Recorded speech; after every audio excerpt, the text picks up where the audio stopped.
it wasn't just a scattered body. No, it was 11 women, 11 human bodies, buried in shallow graves, spread out over a large area. It was a mass grave of young women, all in their 20s and 30s, and all of them had disappeared under mysterious circumstances. After Montoya was shot and killed by the boyfriend of the worker in 2006, many thought the killings would stop, but... Hey everyone, welcome back to WorlDot. I've got a story for you today that will stick with you.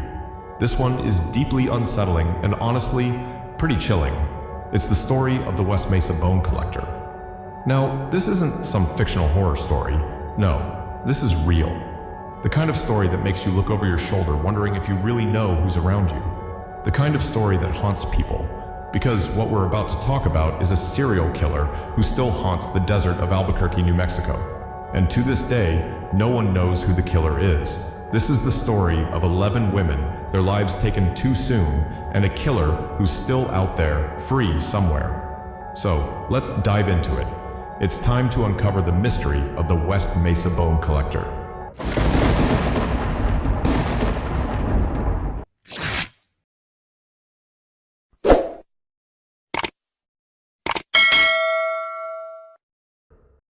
Let's start with how this whole thing came to light.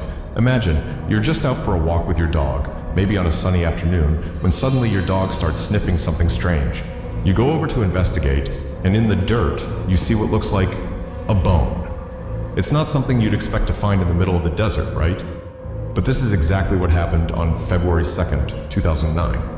A woman was walking her dog near the West Mesa area, on the outskirts of Albuquerque. She noticed something odd sticking out of the ground. So, she called the police, and when they arrived, they started digging around the area. What they discovered, though, was beyond their worst nightmares. It wasn't just one bone. It wasn't just a scattered body. No, it was 11 women, 11 human bodies, buried in shallow graves, spread out over a large area. And these women weren't just random victims. They had one thing in common. They had all gone missing in the early 2000s. Imagine what the police must have felt as they uncovered the remains. The gravesite was massive, stretching out over 92 acres. And it wasn't just one or two bodies. It was a mass grave of young women, all in their 20s and 30s, and all of them had disappeared under mysterious circumstances. Now, let me tell you about the victims. These weren't just nameless faces. These were women with lives, with families, with futures that were cut short. Jamie Barella, just 15 years old, was one of the first discovered. She went missing in 2004. She had just gone to visit her cousin, and no one heard from her after that. Her disappearance left her family frantic. Her cousin, Evelyn Salazar, vanished with her, leaving only pain behind. Veronica Romero, 28, another one of the women found in West Mesa, had been missing for several years. Her mother still remembers the last phone call she had with Veronica. She had promised to come home, but she never did. Then there's Virginia Cloven, 24, who vanished in 2003. She was last heard talking to her father on the phone. She told him she was scared, and after that, nothing. These women all had something else in common. They were sex workers. It's heartbreaking to think that these women, despite their struggles, were just trying to survive in a world that had abandoned them. They were vulnerable. They were targeted by someone who knew exactly what he was doing. And no one ever really questioned why they went missing until it was too late. Once the bodies were discovered, the police launched one of the most extensive investigations in Albuquerque's history. But even with all their efforts, the case remained unsolved for years. Imagine this, 11 women buried in the desert for years, and no one had a clue who was responsible. The police had no fingerprints, no DNA, and no witnesses. They had no idea who had buried these women. But they did know one thing. They were looking for a serial killer. The investigators started going over the list of missing persons, and that's when they started to connect the dots. All these women had gone missing during the early 2000s, but they weren't just runaways. No, they were targeted. But who was behind it? One of the names that surfaced early in the investigation was Lorenzo Montoya. Now, this guy had a troubled past. He had been involved in multiple violent incidents with sex workers in the past, and in fact, he had even been arrested for trying to attack a sex worker just months before the bodies were discovered. But was he the killer? After Montoya was shot and killed by the boyfriend of a sex worker in 2006, many thought the killings would stop. But they didn't. More women went missing, and the case grew even colder. The police investigated other suspects, including a photographer named Fred Reynolds, who had a creepy connection to the area and had taken photos of several of the women who later disappeared. There was also Ron Irwin, a businessman with shady dealings, but nothing concrete ever connected him to the murders. Despite all the leads and theories, none of these suspects ever faced charges. The investigation dragged on for years with no real progress, and that left the question hanging in the air. Who was the West Mesa bone collector? Now, let's talk about why these women might have been chosen. Was it just because they were sex workers? Was it because they were vulnerable?